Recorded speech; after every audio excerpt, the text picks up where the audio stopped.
भाई एक और इंटरेस्टिंग चीज़ है आपके साथ कि आप इंडिया के बाहर भी होकर आए हो। मतलब इंडिया में तो आपने पूरा कोने कोने नाप ही दिए। आप रशिया में गए हो भाई। मैं चाहता हूँ वहाँ का क्या कॉन्सेप्ट है, ज़रा कुछ बताओ, वहाँ क्या एक्सपीरियंस था। इसका कंसेप्ट ये था और एक मोटिव भी था भाई कि इंडिया के भूतों की प्रॉब्लम तो मैं समझ गया हूँ। आप कह सकते हैं कि कोई घर से परेशान था, किसी को मुक्ति चाहिए थी, किसी की विशेस फुलफिल नहीं हुई थी। ये जो कॉमन रीज़न, किसी की अनटाइमली डेथ किसी हो की गई। अनसर्टेन डेथ हो गई, तो ये आज तक के सारे रीजंस मुझे जो मोस्टली मिले हैं। तो मेरा भाई शुरू से ये था, जब मैंने इस पैरानॉर्मल इन्वेस्टिगेशन को प्रोफेशनली स्टार्ट कर दिया तो मेरे को ये था कि यार इंडिया को रिप्रेजेंट करना है, क्योंकि बाहर की कंट्री के लोगों की ना एक अलग वैल्यू होती है, गवर्नमेंट उन्हें बहुत सपोर्ट करती है, एक तो सपोर्ट नहीं है यहाँ पे। तो मैं रशिया गया भाई, मेरे को ये था कि वहाँ के भूत क्या चाहते हैं भाई, रशियन भूत क्या चाहते होंगे। तो भाई वहाँ इन्वेस्टिगेट करने गए 6,000 रुपये। और गए भी रशिया। 6,000। भाई ये तो 6,000 तो नहीं, वहां तो हमारे 6 लाख लग गए थे इस इन्वेस्टिगेशन को करने में, आप कह लो। तो भाई वहाँ पे मैं गया, मेरे को शुरू से था कि यार बाहर के घोस्ट क्या चाहते हैं यार, ये क्या सोचते होंगे, इनके जो मतलब सोचने का, एग्जिस्ट करने का रीज़न क्या होता होगा। यहाँ की एग्जिस्टेंस तो पता चल गई इंडिया वालों की, इनके भूतों का पता है मुझे, ये इनको यही चाहिए, लेकिन बाहर के भूत क्या चाहते हैं। तो भाई मैं वहाँ पे गया था, एक मतलब करी तो मैंने वहाँ 3-4 लोकेशन है रशिया में। वहाँ पे भाई मैं गया था, एक 5 लाख ग्रेवयार्ड्स हैं रशिया में। ये जगह है त्वेर के पास, मतलब मॉस्को और सेंट पीटर्सबर्ग के बीच में एक जगह पड़ती है त्वेर, और वहाँ पे सबसे ज़्यादा बियर मिलते हैं बताते हैं। तो उस जगह पे भाई बताते हैं कि रात को कोई उस रोड को भी क्रॉस नहीं करता। अगर आप उस रोड पे जाओगे तो आपको 5 लाख ग्रेवयार्ड बहुत बड़ी चीज़ होती है, बहुत बहुत बड़ा रास्ता है वो।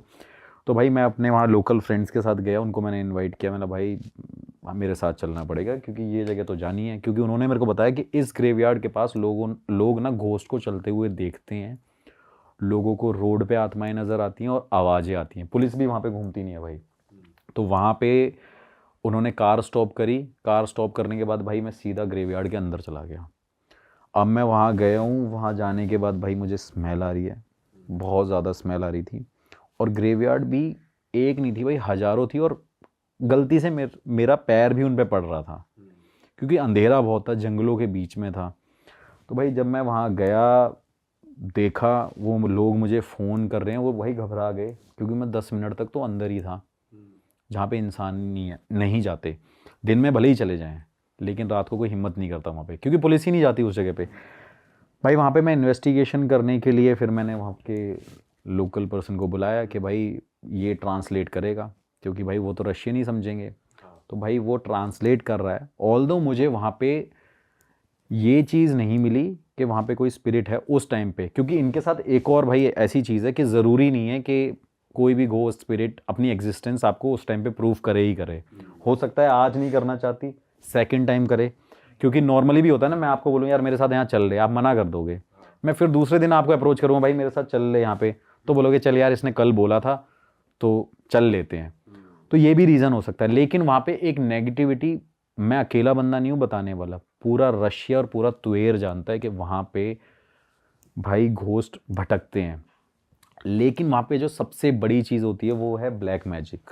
अच्छा। हाँ वहाँ भी करते हैं लोग भाई, वहाँ तो सबसे ज़्यादा करते हैं। इंडिया में तो लोग ब्लैक मैजिक क्या कर रहे हैं, वहाँ के जो ब्लैक मैजिक करते हैं आप तो भाई अंदाज़ा भी नहीं लगा सकते हो। वहाँ का भी सेम रिचुअल है जैसे यहाँ भाई है? सेम रिचुअल तो मैंने यहाँ पे बहुत बड़े घटिया से देखे हैं, लेकिन वहाँ का रिचुअल जो मैंने देखा है वो मैंने शायद कभी देखा ही नहीं है। मैं आपको वीडियोस भी शेयर करूँगा, अब ये वीडियोस देखना, आपको पता चल रहा होगा कि वहाँ पे एक हस्बैंड वाइफ दोनों साथ में जा रहे हैं उस ग्रेवयार्ड में। ये रियल वीडियो है जो पुलिस वालों ने वहाँ पे पकड़ा, क्योंकि लाइट जल रही थी और दूर पुलिस तो रहती है लेकिन उस ग्रेवयार्ड के आसपास नहीं रहती। वहाँ पे 2 रशियंस, एक हस्बैंड वाइफ उस ग्रेवयार्ड में जा रहे हैं, एक के हाथ में नाइफ है, एक बंदे ने अपने पूरे सर के बाल हटा रखे हैं, कपड़ा सर पे बांध रखा है, और वो उस नाइफ से अपने हस्बैंड को मतलब लाइक मारेगी।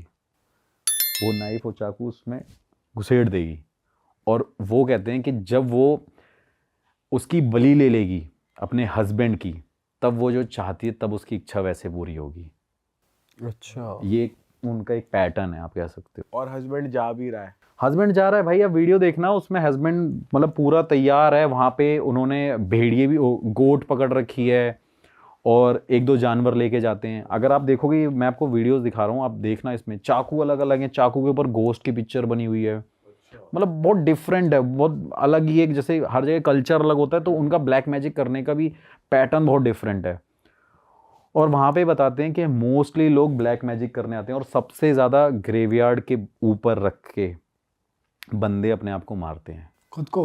हाँ, कहते हैं कि उनकी विशेष तभी पूरी होंगी जब तो वो एक ऐसे जैसे sacrifice हस्बैंड को करेंगे। एक तरीके से उसने कंट्रोल कर लिया कि वो उसके साथ जा रहा है और मरने को तैयार है कि भाई हाँ भाई तू यही मार तो ले। यही तो ब्लैक मैजिक करने का उनका पागलपन है। तो जो बंदे और ये जो बंदे खुद को मारते हैं तो वो जान से नहीं मारते अपने आप को, नहीं, जान से ही मारते हैं। तो विशेष क्या पूरी करेंगे फिर जब मरी कुछ गए? होगा भाई, उनका थॉट प्रोसेस अलग है। कहते हैं ना कि भाई अब जैसे कई जगहों पे बोलते हैं कि अपने आप को मार लो, हमें जन्नत नसीब होगी, ऐसी बातें बोलते हैं। तो भाई वो अपने आप को मारते हैं, तो उसके बाद उन्हें लगता है जो वो चाहते हैं। कुछ लोग इसलिए भी मारते हैं कि वो हेवन में डायरेक्ट चले जाए, हेवन में एंटर कर दें, क्योंकि कई लोगों को ऐसा लगता है कि भाई हमने बहुत बुरे कर्म कर रखे हैं, अब हमें हेवन चाहिए, और हेवन पाने का शायद ये एक सिंपल वे है, तरीका है। तो भाई रशिया में इस तरह की चीज़ें सबसे ज़्यादा होती हैं। मतलब लाइक ये बहुत अलग एक्सपीरियंस था। मैंने वहाँ पे ऐसी चीज़ें देखी, वहाँ पे नाइफ पड़े हुए थे। जब मेरे ट्रांसलेटर ने, मतलब वो फ्रेंड ही था मेरा, उसने मुझे बताया कि भैया देखो ये नाइफ पड़ा हुआ है यहाँ पे, लोग यहाँ पे रस्सियाँ बांध के आते हैं, लोग यहाँ पे लाइक बकरियों को बांध के ले आते हैं, कोई डॉग को लेके आता है, उनका सर काटते हैं और उसके बाद वहाँ पे रखते हैं, और फिर वो रिचुअल करते हैं जो एक्चुअली करते होंगे। मुझे नहीं पता वो प्रोसेस क्या है, लेकिन प्रोसेस में ये सब होता है, ये मुझे पता है कि ये सारी चीज़ें होती हैं। भाई आपको कोई दिख जाता करता हुआ यार? भाई अगर मेरे को दिख जाता तो मैं सच में पकड़ लेता जाके, क्योंकि मुझे बड़ा शौक है। मैंने आपको बताया कि मैं टेढ़े रास्ते बहुत अपनाता भाई हूँ। आप पे चला देता चक्कू छुरी। कोई बात नहीं भाई, अब और वो तो बोलता भी रशियन है। तो भाई हम फिर कहते हैं ना, हम भी यूपी वाले हैं भाई, तो हमें भी हम भी किसी से डरते भाई नहीं वहां हैं तो भाई। अपना वेपन भी नहीं था आपके पास। भाई वेपन नहीं था, लेकिन इतने कमजोर नहीं है भाई कि डर जाएं। अगर कमजोर होते और ये सब चीजें सोचते तो आज इस फील्ड में नहीं होते, क्योंकि पूरे इंडिया में ऐसी ऐसी जगहों पे रात को भाई जेलों में भी बंद रहे हैं, पुलिस वालों ने भी पकड़ा है, मारे भी हैं, पिटे भी हैं, सब कुछ किया है। इस फील्ड में घुसना कोई आसान बात नहीं है भाई। लोग, हाँ, अगर कोई फेक वीडियोस बनानी है, that is a different thing भाई। क्या आप कहीं भी किसी भी ग्राउंड में वीडियो बना दो, खेतों में वीडियो बना दो, लाइक बहुत सारे लोग बहुत से पैरानॉर्मल इन्वेस्टिगेटर ये कर रहे हैं, फेक वीडियोस बना रहे हैं। भाई उनको ना पैसा कमाना है, मुझे इज्जत कमानी है, और दूसरी चीज़ ये है कि ये चीज़ें ना भाई हटानी है लोगों के माइंड से। और दूसरी बात ये है कि भाई इंडिया को रिप्रेजेंट करना है यार। ऑल्दो मेरा भी मन करता है भाई, मैं भी गाने लिख के बैठा हूँ कि मैं भी अपने गाने निकाल लूँ। इतना ठीक ठाक तो दिखते हैं हम भी कि गाने निकाल लें, कभी कुछ कर लें। बहुत सारी चीज़ें पड़ी हुई हैं। मैं दुबई भी रहा, मेरे को था वहाँ पे भी इन्वेस्टिगेशन करूँगा। मैं दुबई सेटल होने के लिए भी गया, लेकिन मैं वापस आ गया। मेरे दिल ने गवाही नहीं दी, मैं अपना पैशन कैसे छोड़ दूँ। और भाई वो कॉन्सेप्ट भी पता चला, जैसे यहाँ के भूतों का तो है कि भाई इच्छा पूरी नहीं हुई या ये नहीं हुई, तो वहाँ के उनका क्या इशू रहता है? उनका भाई मतलब एक्चुअली मैंने इतना डीपली स्टडी नहीं किया, लेकिन वहाँ पे जो मुझे बताया गया वो ये होता है कि भाई वो गोस्ट सबसे ज़्यादा ना अटैक करने के उसमें रहते हैं। बाहर के भूतों में ये है कि वो अटैक ही करना चाहते हैं।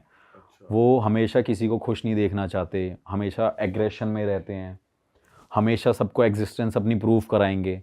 क्योंकि आपने बहुत सारी वीडियोस में भी देखा होगा कि मोस्टली फॉरेन की वीडियोस में कुछ ना कुछ टेबल हिल रही होती है, आवाज़ें आ रही होती हैं। ये चीज़ें इंडिया में नहीं होती इतनी जैसे ज़्यादा। भाई इंडिया में भी होती हैं, मतलब अपनी एग्जिस्टेंस तो प्रूफ कराते हैं ऐसे नेगेटिव, लेकिन ऐसा नहीं होता कि भाई सोफा ही हिल गया, टेबल ही हिल गई। आपने देखी होंगी फॉरेन की वीडियोस, उसमें टेबलें हिल जाती हैं। मैं नहीं देखी थी भाई, एक व्हील चेयर थी, उस हाँ। पर कोई बैठा नहीं होता और एक बंदा वीडियो बना रहा है गेट पे से, हाँ, और वो थोड़ी देर में अपने आप उसकी तरफ से चल के आती है और वो फट के उसकी एकदम भाग के जाता है ये दूसरी इंडिया में तरफ। ऐसा नहीं है, लेकिन ऐसी वीडियोस मेरे पास एक भी है, मैंने पहले भी शेयर करी हुई हैं। अमेरिका में मेरी एक फ्रेंड रहती थी, वो उसको बड़ा शौक था भाई ये ऐसी ना चीज़ों को मतलब देखने का। उसके जितना भी मतलब लाइक बाहर, घर के बाहर का जो ग्राउंड था, पार्किंग यार्ड था, वहाँ पे वो ना ऐसी एक्टिविटी को बहुत फील करती थी।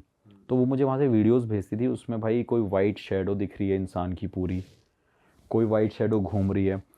और उसने मेरे से एक वीडियो शेयर करी है, शायद उस पर आप भी बिलीव ना करो, लेकिन भाई ये फैक्ट है और ये सच है कि वो लेडी का डॉग ना बाग कर रहा है, और जैसे ही वो विंडो के पास जो कर्टन्स को ऐसे मूव कर रही है, और वहीं पे वो जब अपने फ़ोन को ले जा रही है वीडियो रिकॉर्ड करते करते कि कुत्ता भौंक क्यों रहा है, तो सामने दिख रहा है भाई पूरी एलियन शेप में वहाँ पे कोई खड़ा हुआ है। वो वीडियो मैं आपको दिखा दूंगा। वो लगा देंगे इस पे यहाँ पे ना। हाँ लगा देना, और आप दिखाना भाई, आप खुद नहीं बताओगे एडिटिंग है, बड़े बड़े एडिटर भी बोल रहे हैं कि अगर ये फेक वीडियो है। और एक भाई एक 60 मतलब लाइक 55-60 अराउंड उसकी एज है, वो क्या एडिटिंग करेगी, ऑलरेडी उसको क्या ज़रूरत है। वैसे उसने डाली हुई है वो फोटो, मेरे पे भेजी हुई है, मेरे को दिखा, मेरे पास है वो वीडियो। तो भाई ऐसी चीज़ें हैं। तो बाहर क्या है, बाहर एग्जिस्टेंस सबसे ज़्यादा प्रूफ होती है और वो शो भी करते हैं, लेकिन यहाँ पे क्या है, कुछ नहीं बोलते। यहाँ पे हम इमोशनल बहुत है ना, यहाँ के यहाँ घोस्ट पे तो जबरदस्ती बुलवाना पड़ता है, भाई क्या चाहती है तू, इमोशनल क्यों बहुत है जा- ना, घोस्ट इमोशनल बहुत है भाई, बहुत इमोशनली भाई जैसे लोग होके वो गुजरते हैं वैसे ही उनका नेचर होता है। बाहर के लोग थोड़े लोनली, थोड़े बोल्ड ज्यादा होते हैं, उन्हें किसी से मतलब नहीं होता। बाहर के लोग इतने इमोशनल नहीं होते, वहाँ के, यहाँ के इमोशनल बहुत ज़्यादा है, वहाँ के नहीं है। तो बहुत मतलब टू द पॉइंट चीज़ें करते हैं, समझ रहे हो। आंसर देना है तो देना है भाई, देना भी कैसे कि टेबल ही हिला देनी है। ऐसी चीज़ें होती हैं। तो बाहर का कंसेप्ट भाई ये था मेरा जानने का, अभी भी स्टिल गोइंग प्रोसेस है, अभी भी मैं लर्न भी कर रहा हूँ। तो अभी कहाँ जाने की प्लानिंग है? भाई मैं अभी मेरा मतलब लाइक मैं कनाडा जाऊँगा, तो कनाडा में बहुत सारी हॉन्टेड थाईलैंड भी तो बता रहे थे आप, वहाँ भी हो क्या रखा? थाईलैंड में भाई हाँ, एक मतलब लाइक वहाँ पे शिप पार्क होते हैं, जो मतलब शिप को क्या बोलते हैं मेरे उसको एग्जैक्ट, डॉक हाँ। तो वहाँ पे मैंने देखा था कि बहुत सारे लोकल लोग थे, वो बताते थे कि यहाँ पे कपल्स उस समुंदर में कूद जाते थे, सुसाइड कर लेते थे। तो बताते हैं कि उस समुंदर के पास, उस डॉग के पास लोगों को कुछ ना कुछ दिखाई देता है और चिल्लाने की आवाज़ आती है, और लोग वहाँ पे भटकते तक नहीं हैं। लेकिन वहाँ पे मैंने ऐसे साइन मुझे मिले थे, उनके एग्जिस्टेंस के मिले थे, बट वहाँ पे हम इंग्लिश में ही क्वेश्चन कर रहे थे, क्योंकि इंग्लिश वहाँ पे थोड़ा सा मतलब बोल लेता है बंदा। लेकिन रशिया में प्रॉब्लम थी, लैंग्वेज बैरियर था, लेकिन थाईलैंड में मुझे आंसर मिले थे। अब मैं वही कह रहा हूँ, वो एक छोटी सी जगह थी, आप सोचो एक समुंदर है, साथ में वो एक डॉग सा बना हुआ है, साथ में शिप खड़े हुए हैं, लेकिन वहाँ रात में कोई जाने की हिम्मत नहीं करता। लोगों को ये लगता है कि वहाँ पे सिर्फ आत्माएं भटक रही हैं, और सबसे ज़्यादा सुसाइडल केस है वहाँ के। और हमेशा भाई जेन्युइन लोकेशन पे गया हूँ, कोई ऐसी जगह नहीं है, हमेशा बताता हूँ। बहुत सारे सेलिब्रिटीज़ भी मेरी वीडियोस देखते हैं, बहुत सारे क्रिकेटर भी मेरी वीडियोस देखते हैं, अप्रिशिएट करते हैं, तो मैं उन लोगों के लिए भी काम कर रहा हूँ भाई। ऐसा नहीं है कि मैं कोई चलता फिरता बंदा बोल रहा है कि अरे भैया वीडियो बना दो, नहीं। बहुत सारे क्रिकेटर हैं, बहुत सारे सेलिब्रिटीज़ हैं। एक साउथ के सेलिब्रिटी है, नाम नहीं बताऊंगा, उन्होंने भी मुझे हैदराबाद बुलाया हुआ था, उनके घर पे भी मैंने इन्वेस्टिगेशन करी है। 4 दिन मैं उनके यहाँ पे रुक के आया था। अच्छा। हाँ, और वहाँ पे मोस्टली सारे सेलिब्रिटीज़ का घर है। उन्होंने 4 दिन, उनके मैनेजर ने मुझे बुलाया था, उन्होंने मेरे को बहुत अच्छा पे भी किया था इस चीज़ का। ही वांट कि मैं उनके घर में 4-5 दिन रुक के दिखाऊं। तो भाई मैं और मेरा एक फ्रेंड वहाँ पे 5 दिन स्टे करके आया। ऑल्दो मैंने इन्वेस्टिगेशन भी करी, लेकिन वो घर वीडियोज़ खाली नहीं था, सिर्फ आप दो पूरा लोग थे? खाली था, बहुत बड़ा मेंशन था वो। क्या दिक्कत थी वहाँ? भाई वहाँ पे उस सेलिब्रिटीज़ के रिलेटिव और उनकी जो वाइफ रुकती हैं, बताते हैं कि उनके रात को घर में आवाज़ें आती हैं और विंडोज़ खुली हुई दिखती हैं नेक्स्ट डे। और ये भी दिखता है कि जब वो रात को डिनर बना रहे होते हैं, एक ये चीज़ बहुत है, क्योंकि डिनर बनाते टाइम बता रहे थे कि मतलब उन्होंने मुझे बताया, मैंने देखा भी, वहाँ एक किचन है, किचन के सामने एक विंडो है, तो वो बताते हैं कि सामने हमें कोई ना कोई हमेशा खड़ा दिखता है। उनके किचन के बिल्कुल जस्ट जो सामने विंडो है, और वहाँ पे कोई ना कोई खड़ा दिखता है। तो भाई मैं 5 दिन वहाँ पे रुक के आया था। घर पूरा लैविश है, सब कुछ अरे भाई बढ़िया। लेविश, लग्जूरियस, कुछ भी कह लो, कोई ऐसी इंडियन चीज़ भी नहीं है उस घर में। और उन्होंने मुझे बुलाया, वो भी किसी अपने अमेरिकन फ्रेंड के थ्रू मुझे कांटेक्ट किया, फिर उनके मैनेजर ने मुझे कांटेक्ट किया, मैं 5 दिन वहाँ पे रुक के आया। और इससे ज़्यादा बड़ी बात नहीं बोलूँगा कि इंडिया में कोई ऐसा सिंगल पर्सन नहीं है जो सेलिब्रिटी को ना जानता हो, बच्चे से बच्चा और बुढ़े से बुढ़ा। पर वो आपने सॉल्व करा क्या सीन? हाँ भाई, वहाँ पे भाई मैं रुका, 5 दिन रुका वहाँ पे, अपने तरीके से जो खुद को चीज़ें आती हैं करनी वो करी, और देखा मुझे कुछ लगा नहीं, तो मुझे लगा कि शायद उनका एक धोखा भी हो सकता है, और जो था वो हटा भी दिया था। तो आपने वो कुछ ट्रीटमेंट था। किया, मतलब वहाँ पे हवन वगैरह मतलब कुछ? नेगेटिविटी तो ऑब्वियसली फील हो रही थी, लेकिन मुझे कुछ दिखा नहीं, क्योंकि मैं इतना स्पिरिचुअली स्ट्रांग हूँ तो मुझे ज़रूरी नहीं है दिखे।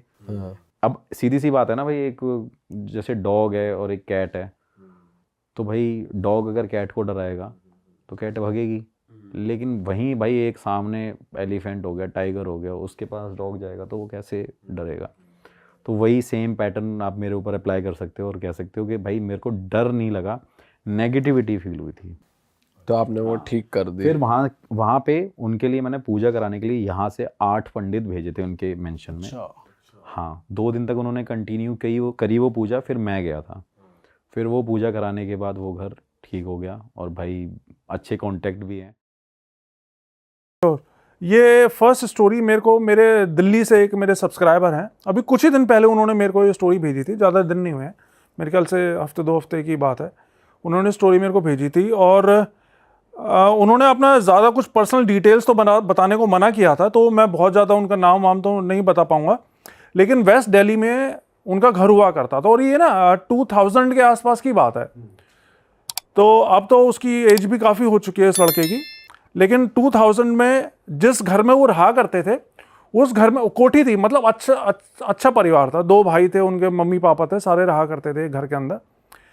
तो सब कुछ अच्छा चल रहा था उनकी लाइफ में। उसके पापा किसी ज़माने में फैक्ट्री में जॉब करते थे, लेकिन फिर उनका कुछ ऐसा इतना अच्छा काम चला उनका कि एक पॉइंट के बाद उनकी अपनी खुद की भी 2-3 फैक्ट्रीज हो गई थी, सब कुछ उनका बढ़िया चल रहा था।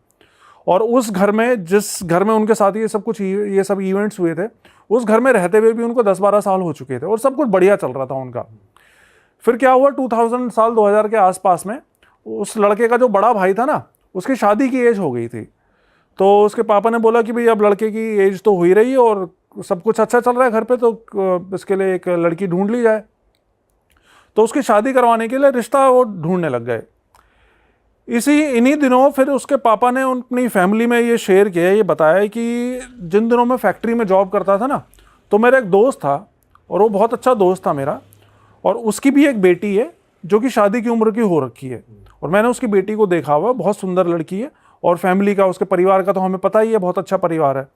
तो क्यों ना एक बार वहाँ चलते हैं उनसे मिलने, तुम लोग भी देख लो, अगर सब कुछ ठीक ठाक रहा तो फिर वहीं रिश्ता कर देंगे। तो उसके घर वाले तैयार हो गए, ठीक है पापा कह रहे हैं तो एक बार चलते हैं हम। तो उसी संडे को ये सारे उनके घर जाने को तैयार हो गए, उस जो इनके फ्रेंड का घर था। तो वहाँ पे गए तो लड़की को देखा, तो लड़की देखते ही पसंद आ गई इन तीनों को, मतलब मम्मी पापा और ये लड़का, 2 जो भी भाई थे, सबको लड़की पसंद आ गई, सुंदर थी लड़की। और फैमिली को तो ऑलरेडी जानते ही थे इसके पापा, तो फैमिली की तरफ से भी ऐसी कोई दिक्कत नहीं थी। लड़की को भी लड़का पसंद आ गया। अब सब कुछ पसंद आ गया इनको, रिश्ता इनका फाइनल हो गया कि भाई ठीक है रिश्ता करते हैं। और 1 महीने बाद की इनकी शादी की डेट रख दी गई कि भाई 1 महीने बाद शादी करते हैं। लेकिन यहाँ पे एक नोट करने वाली बात ये है कि जब ये लोग देखने गए थे ना उनको, लड़की वालों को, लड़की को देखने उनके घर पे गए थे, तब तक उनको ये तो पता था कि कोई देखने आ रहा है उनको, लेकिन तब तक ये नहीं पता था कि इनका बैकग्राउंड क्या है, कितने पैसे वाले हैं, कैसे क्या है, ये नहीं पता था। ये बाद में पता चला था उनको जब इन्होंने रिश्ता फाइनल कर लिया था। तो ठीक है, लड़के दोनों ने एक दूसरे को पसंद कर लिया और 1 महीने बाद की शादी की डेट रख ली गई। अब होता क्या है, ये पंजाबी फैमिली थी जिनके साथ में यह हुआ था, पंजाबी हिंदू फैमिली। तो इनके यहाँ पे ये था, नॉर्मली होता ही है कि कोई भी शुभ ऐसा कोई काम होने वाला होता है शादी ब्याह का, तो गांव में पितरों का कोई मंदिर होता था इनका, तो वहाँ पे जाके पूजा करनी होती है इनको। तो उन्होंने बताया कि इनके भी पंजाब में कोई जगह का नाम नहीं बताया, वहाँ पे इनके गांव में इनके पितर का कोई मंदिर था, तो वहाँ पे जाके प्रसाद चढ़ाना, कढ़ाई वढ़ाई करते हैं, हर फैमिली में हर उसमें अलग अलग हिसाब होता है। तो इनका भी था कि वहाँ पे पूजा करके आनी है और उनको कुछ चढ़ा के आना है। तो शादी से करीब 15 दिन पहले का इनका बना प्रोग्राम कि भाई गाँव चलते हैं और वहाँ पे प्रसाद चढ़ा के आते हैं। तो ये तीनों ही जाने वाले थे, ये इसकी मम्मी, इसके पापा और वो लड़का जिसकी शादी होने वाले थे। लेकिन बाई चांस की बात है कि जिस दिन इनको जाना था उसे 1 दिन पहले इनकी खुद की फैक्ट्री, तो उसमें कोई काफ़ी अच्छा खासा इनका ऑर्डर आ गया था, तो उसके पापा नहीं जा सके वहाँ पे पंजाब में इनके गांव में। तो ये तीनों माँ बेटे चले गए अपना कार से वहाँ पे। तो उन्होंने जाके अपना पूजा वूजा की तैयारी करी लेकिन अगले दिन जिस दिन पूजा होने वाली थी उस दिन सारी तैयार हो चुकी थी, तो इसके पापा भी काम वाम खत्म करके वहाँ पे पहुँच गए पूजा के टाइम पे। अब वो पहुँच तो गए, लेकिन ये लड़का बताता है कि जब पापा वहाँ पे पहुँचे ना, तो हम ये देख रहे थे कि पापा का चेहरा उतरा सा हुआ है, बड़ा मायूस से हो रखे हैं वो, जबकि इतनी खुशी का माहौल था, मतलब रिश्तेदार वगैरह सब आ रखे थे, सब खुश थे कि लड़के की शादी होने वाली है, और फैमिली का पहला बच्चा था वो, इनका पहला लड़का था जिसकी शादी होने वाली थी।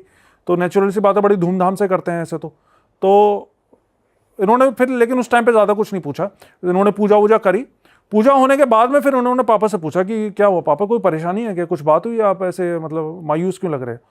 तो इसके पापा ने बताया कि यार वो जो मेरा दोस्त है जिसकी बेटी से शादी होने वाली है, उसकी कल रात डेथ हो गई। अच्छा। तो ये सुन के सबको एकदम से शौक लगा कि अरे ये कैसे हो गया, मतलब इतने अच्छे मौके पे एकदम से इस तरह की न्यूज़ आने तो बहुत बड़ा अपशकुन माना जाता है, और गांव में तो बहुत मानते हैं इन सब चीज़ों को।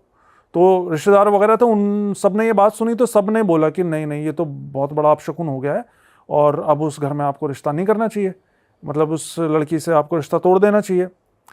लेकिन कुछ लोग होते हैं जो कि थोड़ा सा उसूलों वाले होते हैं, आप बोल सकते हो।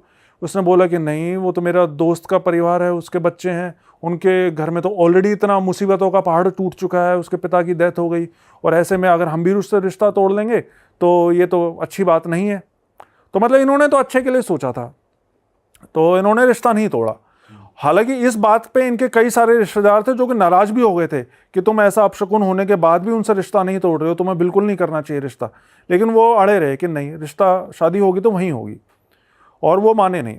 फिर करीब 2 हफ्ते बाद शादी की डेट थी, अपना धूमधाम से शादी हुई इनकी लड़के की, और शादी के बाद वो लड़की इनके घर पे आ गई, जो इसकी भाभी थी, जो इसके पापा के दोस्त की लड़की थी। अब क्या हुआ, शादी के बाद 2-3 महीने तक तो सब कुछ ठीक रहा, मतलब वो घर जिसमें ये पिछले 10-12 सालों से रह रहे थे, जिसमें खूब इनकी बरकत हुई थी, उस घर में खूब खुशी से रह रहे थे, कोई उसमें पैरानॉर्मल चीज़ें कुछ भी नहीं थी। शादी के 2 महीने बाद से ही ना इनको उस घर में एक अलग ही वाइब आने लग गई। जैसे होता क्या है ना, मतलब जिस घर में हम रहते आ रहे हैं शुरू से, वहाँ पे जरा सा भी कुछ भी चेंज होता है ना वाइब में, तो हमें फील हो जाता है वो। तो ये बताता है कि हमें वहाँ पे डर लगने लग गया था 2 महीने बाद से, जैसे कि कुछ बहुत गलत हो रहा है, कुछ गड़बड़ होने वाला है। अपने ही घर में डर रहे, अपने घर में उनको डर लगने लग गया। लेकिन ये समझ में नहीं आ रहा था कि ये सब हो क्यों रहा है, क्या ऐसा क्या हो रहा है, मतलब ऐसा अभी तो शादी हुई है, सब कुछ ठीक ठाक चल रहा है, ऐसा क्यों हो रहा है, ये समझ में नहीं आ रहा था। और जो लड़की के फादर की डेथ हुई वो नेचुरली हुई? वो भी पता लगेगा आगे। अच्छा। वो भी आगे पता लगेगा। तो अब इनको ये तो पता चल रहा था कि कुछ ना कुछ गड़बड़ चल रही है, नेगेटिविटी आ रही है घर में, लेकिन अभी तक भी इतना ज़्यादा ध्यान नहीं दे रहा था कि क्यों हो रहा है, कौन क्या कर रहा है, ये सब चीज़ें अभी क्लियर नहीं हुई थी। लेकिन फिर क्या हुआ, एक दिन सुबह सुबह इसके पापा, सबसे जल्दी इसके पापा ही उठते थे, सुबह मॉर्निंग वॉक वगैरह के लिए जाते होंगे, तो सुबह सुबह इसके पापा उठे तो बाहर गेट खोला ना उन्होंने कोठी का, गेट से निकले तो देखा कि इनके जस्ट गेट के सामने एक बकरे का कटा हुआ सर रखा हुआ है, हाँ, और उसके साथ में एक धागा रखा हुआ है, काले रंग का धागा लंबा सा।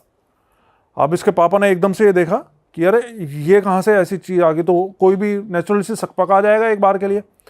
तो उसने भी जल्दी से घर के सब लोगों को उठाया, इन्होंने देखा कि ये उन्होंने देखा यार ये क्या क्या चीज़, मतलब ये हरकत किसने कर दी है। तो इन्होंने सोचा कि हो सकता है किसी शायद आस पड़ोस के किसी ने शरारत करी हो हमें परेशान करने के लिए। तो इसके पापा ने एक पन्नी ली, उसके अंदर वो सारी चीज़ें डाली, और थोड़ा सा दूर जहाँ पे कूड़े का ढेर होता होगा, मतलब आसपास का कूड़ा जहाँ इकट्ठा होता था, वहाँ जाके उसको फेंक दिया। उसके बाद घर आ गए।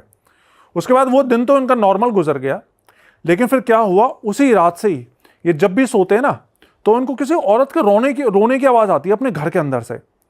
मतलब ये पता होता था कि घर के अंदर से, काफ़ी बड़ा घर था इनका, कोठी थी अच्छी खासी, तो ये पता था कि घर के अंदर से रोने की आवाज़ आ रही है, लेकिन कौन से कमरे से आ रही है, कहाँ से आ रही है, ये पता नहीं चलता था। और सभी को एक साथ आती थी या एक एक करके आई सब? नहीं, अब ऐसा ये तो नहीं बताया उसने कि भाई एक एक करके आई, लेकिन रात में आवाज़ सबको सुनती थी, आवाज़ सुनती सबको थी, इनको पता चलता था कि इनके घर में कोई औरत रो रही है। और ये जो हस्बैंड वाइफ जो नई वो आई थी, उसका बिहेवियर नॉर्मल था बिल्कुल? अभी तक बिल्कुल नॉर्मल था, मतलब अच्छी फैमिली टाइप में रह रहे थे वो, पति पत्नी का आपस में हाँ, सही था, बिल्कुल सही था, उनमें कोई प्रॉब्लम नहीं आई थी।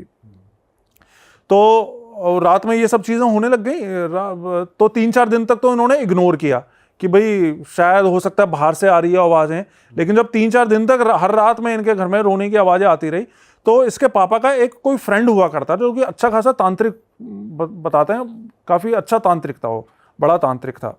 तो फिर एक दिन इसके पापा ने उस फ्रेंड को बताया कि भाई हमारे घर में पिछले कुछ दिनों से ऐसा ऐसा हो रहा है, और जिस दिन हमारे घर के गेट के पे वो सर रखा मिला था, उस दिन के बाद से ये सब चीज़ें हो रही हैं। तो उसने बोला कि अच्छा चलो ऐसा करता है, मैं आता हूँ तुम्हारे घर पे और एक बार मैं देखता हूँ कि भाई क्या परेशानी है तुम्हारे घर पे। उससे पहले इन्होंने अपनी वो नहीं देखी घर के बाहर की सराउंडिंग्स की, कहीं बाहर से आ रही हो या क्या आवाज़ है? हाँ। वो तो नॉर्मल चीज़, वो तो उन्होंने हर तरीके से पता लगाने की कोशिश की कि भाई घर के अंदर से आ रही है तो कहाँ से आ रही है, घर के बाहर से तो नहीं आ रही। लेकिन घर के बाहर से नहीं आती थी, वो घर के अंदर से ही आती थी, और घर के अंदर से भी ऐसा लगता है जैसे चारों तरफ से आ रही है। कोई एक पर्टिकुलर उसका ये नहीं था कि भाई इस कोने से कोई आ रही है या उस कोने से आ रही है, ऐसा नहीं था। पूरा घर से ही वो रोने की आवाज़ आती सुनाई देती थी। तो वो इसके पापा के दोस्त आए, वो तांत्रिक जो कि काफ़ी बड़े तांत्रिक थे, तो उन्होंने आके अपनी क्रिया वगैरह करी। तो उन्होंने फिर इनको बताया कि तुम्हारे घर पे ना एक पिशाच को छोड़ा गया है, और इस पिशाच को सिर्फ तुम्हारी, मतलब ये जो लड़का था, इसकी मम्मी को मारने के लिए छोड़ा गया है। तो इसके पापा ने पूछा कि भाई मतलब मेरी वाइफ को मारने के लिए छोड़ा गया है, लेकिन ऐसा क्यों? हमने तो कभी किसी का कोई बुरा नहीं किया, और ना मेरी किसी से कोई दुश्मनी है, हमारा तो किसी से कोई लेना देना ही नहीं है, और रिश्तेदारी में भी हमारे सब अच्छे लोग हैं, तो हमारे साथ कोई ऐसा क्यों करेगा? तो उसने बोला कि इसका तो मैं अभी जवाब नहीं दे सकता हूँ, अभी पहले मेरे को क्रिया करके इसको वापस भेजने दो पिशाच को, इसके बाद मैं 2-4 दिन बाद तुम्हें बताऊंगा कि किसका क्या धरा है। तो बोला ठीक है। फिर उसने अपनी क्रिया वगैरह करी, जो भी चीज़ें थी, और उस पिशाच को वापस भेज दिया।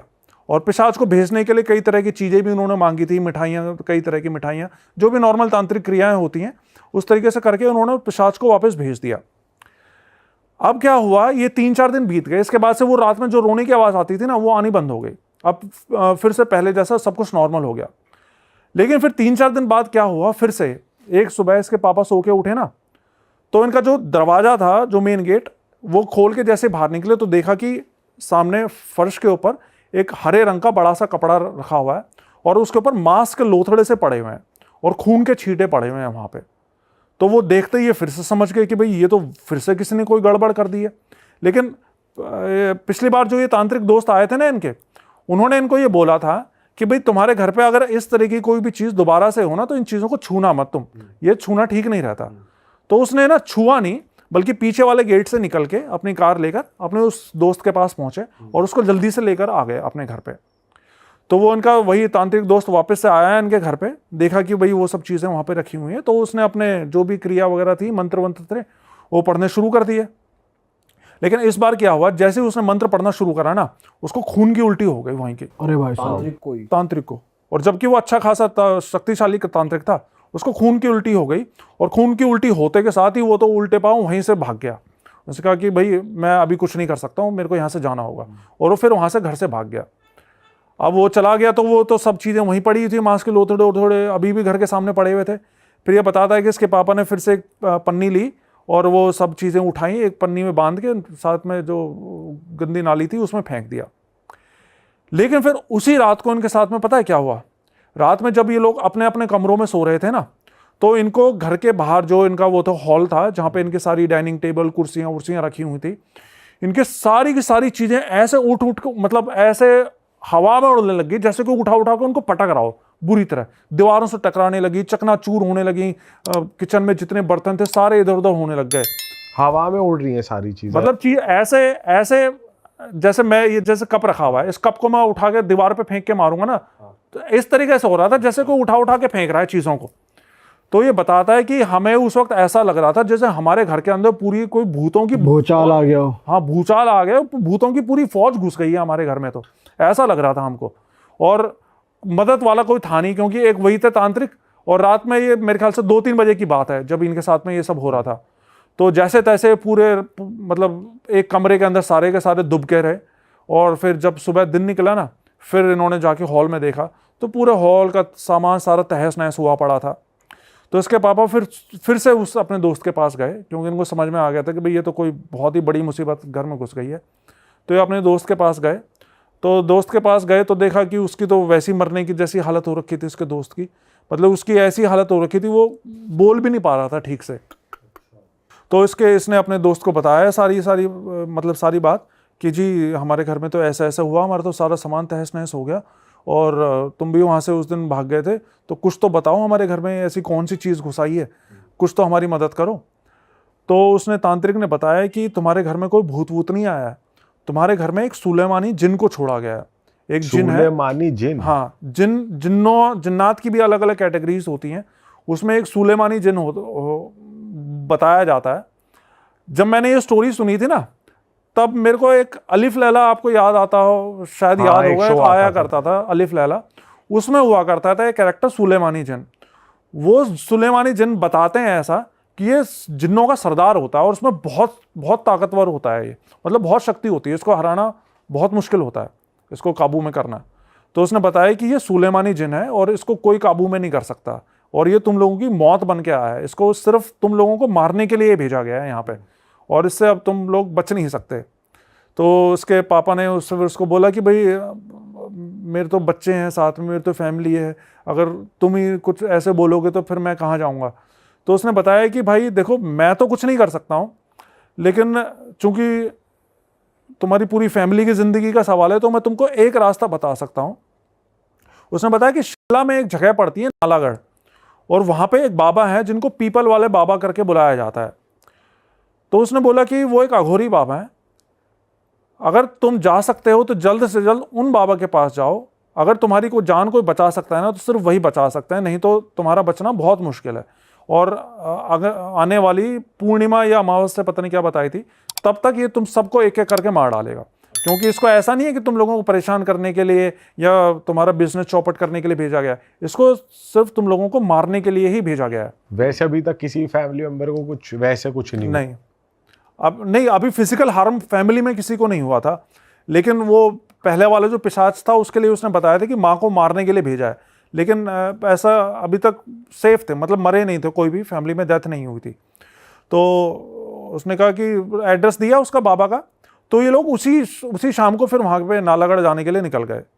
मतलब जो इनका बड़ा वाला लड़का था जिसकी शादी हुई थी कुछ दिन पहले, और उसके पापा, ये 2 लोग गए थे, बाकी इसकी मम्मी और छोटा वाला लड़का और इसकी भाभी, वो तीनों घर पे ही थे। तो रात में ही निकल गए, और अब दिल्ली से तो शिमला जाने में कई घंटे लग जाते हैं ना, तो रात में फिर एक जगह ये लोग थोड़ा सा रेस्ट करने के लिए, कुछ खाना वाना खाने के लिए एक ढाबे पे भी रुके थे। और ये बताते हैं कि इस ढाबे पे ये रुके, खाना वाना खाया, लेकिन उसके बाद जब इन्होंने गाड़ी स्टार्ट करी तो इनकी फिर गाड़ी भी स्टार्ट नहीं हो। मतलब इन्होंने, ऐसा नहीं था कि उस गाड़ी में कोई खराबी थी या कोई पुरानी गाड़ी थी, अच्छी भली गाड़ी थी, चलती कंडीशन में थी, बिल्कुल अच्छे से चला के लाए थे, लेकिन वहाँ पे इनकी गाड़ी स्टार्ट होने का नाम नहीं, मतलब 1 घंटा लग गया इनको, हर तरह की कोशिश कर ली लेकिन गाड़ी स्टार्ट नहीं हो रही इनकी। फिर इसके पापा ने किसी तरह अपने गाड़ी के अंदर हनुमान चालीसा वगैरह लगाई, तो इनकी गाड़ी अपने आप स्टार्ट हो गई। और मतलब ये सुनने में थोड़ी सी फिल्मी बात लग सकती है कि हनुमान चालीसा चला, लेकिन ऐसा होता है, ऐसा बहुत सी स्टोरीज में बहुत से व्यूअर्स ने मेरे को बताया कि ये चीज़ें, जैसे इस तरह के कोई भी भूतिया रास्ते होते हैं ना, कोई भी पैरानॉर्मल एंटिटीज़ होती हैं, तो वो इस तरीके से करती हैं, वो आपकी गाड़ी बंद कर देंगी, बाइक बंद कर देंगी, लेकिन फिर आप कुछ अपने किसी देवी देवता को याद करोगे तो एकदम से छोड़ देती हैं वो चीज़ को, वो स्टार्ट हो जाती है। तो जैसे तैसे फिर इनकी गाड़ी स्टार्ट हुई, फिर ये ऊपर, मतलब वो ऊपर की तरफ पड़ता है बताते हैं एरिया, तो ऊपर की पहाड़ों की तरफ जाए, एक तो वैसे मतलब 2000 में तो वहाँ पे इतना अच्छा भाई रोड्स वगैरह नहीं बनी होंगी। तो जैसे तैसे ये पहुँचे ऊपर, तो ऊपर पहुंचने के बाद में मतलब सुबह के 4-5 बज गए थे, दिन निकलने वाला था। फिर एक कोई दुकान वाला था, कोई शायद चाय के खोखे वाला था, उससे उन्होंने पूछा कि भाई हमको जो है पीपल वाला बाबा के पास जाना है। तो उसने बोला कि भाई थोड़ा सा आगे जाके ना, वहाँ पे आपकी गाड़ी का रास्ता तो नहीं होगा, आपको गाड़ी खड़ी करनी होगी, वहाँ से आपको पैदल आगे जाना होगा। तो उसने बोला ठीक है। तो आगे गए तो वहाँ पे सही में फिर एक जगह जाके रास्ता रुक गया था, वहाँ से जंगल स्टार्ट हो गया था। तो वहाँ पे इन्होंने गाड़ी अपनी मतलब पार्क कर दी, और वहाँ से दोनों पैदल पैदल अंदर की तरफ जाने लग गए, जंगल से अंदर। वहाँ पे ये बताते हैं जाते हुए कि उस जगह पे ना इनको जंगल के बहुत से जंगली जानवर भी दिखाई दिए, खतरनाक जंगली जानवर, लेकिन किसी भी जंगली जानवर ने इनका कोई नुकसान नहीं पहुँचाया। तो फिर कुछ दूर चलने के बाद में इनको एक खुला सा एरिया दिखाई दिया, और वहाँ पे एक त्रिशूल गड़ा हुआ था। तो जब इन्होंने त्रिशूल गड़ा हुआ देखा तो इनको थोड़ा सा जान में जाना है कि हाँ चलो हम सही रास्ते पे आए, हो सकता है यहाँ पे बाबा मिल जाए। फिर थोड़ा सा और आगे जाने पे इनको एक छोटा सा मंदिर टाइप कोई बना हुआ था, उसके सामने एक बाबा इनकी तरफ पीठ करके बैठे हुए थे और अपना जैसे ध्यान वो होता है ना, ध्यान मुद्रा होती है, उसमें बैठे हुए थे। तो ये पीछे जाके उसके खड़े हुए, तो बिना बाबा ने इनकी तरफ देखे, बिना कुछ बोले, बिना कुछ पूछे, उसने बोल दिया कि अच्छा तुम दोनों आ गए बच्चा, तुम्हारे घर पे जिस जिन को भेजा हुआ है उस जिन को, मुझे पता है तुम्हारे घर पे किसी जिन को भेजा हुआ है तुम्हें मारने के लिए, लेकिन कोई बात नहीं, तुम यहाँ पे आ गए हो तो अब सब ठीक हो जाएगा। तो ये लड़का ये बताते हैं कि भाई जब इन्होंने बाबा के मुंह से ये बात सुनी ना कि भाई तुम्हारे घर पे जिन को भेजा गया और तुम ये सब चीज़ें दिल्ली से आए हो इतनी दूर से, तो इनको इतनी हैरानी हुई, क्योंकि इन्होंने तो बाबा ने बात करना तो दूर, बाबा ने पीछे पलट के इनका चेहरा तक नहीं देखा था, लेकिन फिर भी बिना देखे बाबा ने इनको खुद से ही बता दिया उन्होंने। खुद से बता दिया। मतलब होती हैं सिद्धियाँ होती हैं बाबाओं के पास में, तो बाबा ने खुद से इनको बता दिया। फिर बाबा उठे, फिर बाबा ने इनसे बात की। बाबा ने बताया कि तुम लोग बहुत दूर से आए हो, थक भी गए होगे, तुम एक काम करो, तुम लोग 2-3 घंटे आराम कर लो, सो लो। तो वहीं खुले एरिया में कुछ चारपाइयाँ डली हुई थी, तो वहाँ पे ये लोग दोनों बाप बेटे वहाँ पे सो गए 2-3 घंटे के लिए। बाबा ने बोला था तुम सो आराम कर लो, तब तक मैं कुछ तैयारियाँ कर लेता हूँ। तो वहीं पर ही पास में कुछ हवन कुंड वगैरह बना था, तो बाबा वहाँ पे हवन कुंड में तैयारी करने लग गए। फिर करीब 3 घंटे बाद इनकी आँख खुली, तो इन्होंने देखा कि बाबा उस हवन कुंड के आगे बैठ के ना कोई किसी तरह की कोई क्रिया कर रहे हैं, और क्रिया करते हुए ऊपर आसमान की तरफ देखते हुए बातें कर रहे हैं उससे। मतलब बातें जैसे हम नॉर्मली अभी बातें कर रहे हैं ना, इस तरीके से बातें कर रहे हैं, लेकिन वो जिस लैंग्वेज में बात कर रहे थे ना, वो लैंग्वेज कोई ऐसी थी जो कि समझ में नहीं आ रही थी। वो कह रहे थे हमें नहीं पता चल रहा था बाबा क्या बोल रहे हैं, किस लैंग्वेज में बात कर रहे हैं, लेकिन वो किसी से बात कर रहे थे आसमान में देखते हुए। फिर बाबा ने उसको बताया, इनको बताया, अपने पास बिठाया, इनको बताया कि मुझे पता है तुम्हारे घर में किसी बहुत ही शक्तिशाली जिन को भेजा गया है, और मैं चाहूँ तो उसको अभी के अभी बांध के यहाँ पे बुला सकता हूँ, उसको यहाँ पे पेड़ पे बांध सकता हूँ अभी के अभी, लेकिन उसको पकड़ने से, उस जिन को पकड़ने से तुम्हारी समस्या का समाधान नहीं होगा, क्योंकि इससे पहले तुम्हारे घर में पिशाच को भेजा गया था, अब जिन को भेजा गया है। अगर इस जिन को मैं पकड़ भी लूँगा तो हो सकता है 10 दिन बाद कोई नई चीज़ भेज दी जाए। तो ये तुम्हारी समस्या का इलाज नहीं है, तुम्हारे घर का पक्का इलाज करने के लिए मुझे तुम्हारे घर पर ही जाना होगा। तो उसके लिए तुम एक काम करो, तुमको मैं कुछ चीज़ देता हूँ, ये चीज़ें अभी फ़िलहाल अपने साथ लेकर जाओ और मैं तुमको तुम्हारे घर पर ही मिलूँगा। तो उन्होंने बोला ठीक है बाबा, आप बताइए क्या क्या करना है हमें। तो बाबा ने इनको धागे दिए, काले धागे, 2 काले धागे दिए, बोला कि अभी जाते हुए ना दोनों एक एक अपनी जेब में रख लेना, और कुछ थोड़ी सी राख दी उसको, जिसको भभूत बोलते हैं हवन की, कि ये साथ में अपनी गाड़ी में रख लेना, इससे तुम्हारी गाड़ी बंद नहीं होगी रास्ते में। तो उन्होंने बोला ठीक है। लेकिन जाते हुए उसके पापा ने फिर से पूछा बाबा से कि बाबा हमारी तो किसी से कोई दुश्मनी नहीं है, ना हमने किसी का कुछ बुरा किया, किसी का कुछ बिगाड़ा, तो हमारी जान के पीछे कोई क्यों पड़ा हुआ है। तो बाबा ने बोला कोई बात नहीं, फिक्र मत करो बच्चा, तुम्हारे सारे सवालों के जवाब मिल जाएंगे, मैं तुम्हारे घर पे आऊँगा, उसके बाद तुम्हें सब सवालों के जवाब मिल जाएंगे। तो इसके बाद सुबह सुबह का ही टाइम था, वो ज़्यादा देर नहीं हो रखी थी। तो वहाँ से निकले घर के लिए, और शाम के टाइम पे जब ये पहुँचे घर पे, तब तक अंधेरा होने वाला था। तो जब ये पहुँचे ना घर पे अपने, तो देखा कि जो इनके घर के सामने एक पार्क था, तो वो बाबा ऑलरेडी उस पार्क में बैठे हुए हैं। अच्छा, इनके पहुंचने से हाँ, पहले। इनके पहुंचने से पहले। तो ये देख के इनको और हैरानी हुई कि अरे ये बाबा, मतलब बाबा ने इनका एड्रेस नहीं पूछा था, बाबा ने सिर्फ ये बोला था तुम पहुंचो घर, मैं तुम्हें तुम्हारे घर पर ही मिलूंगा। और बाबा इनके पहुंचने से पहले ही इनके घर पे पहुंच गए। तो वाकई में कोई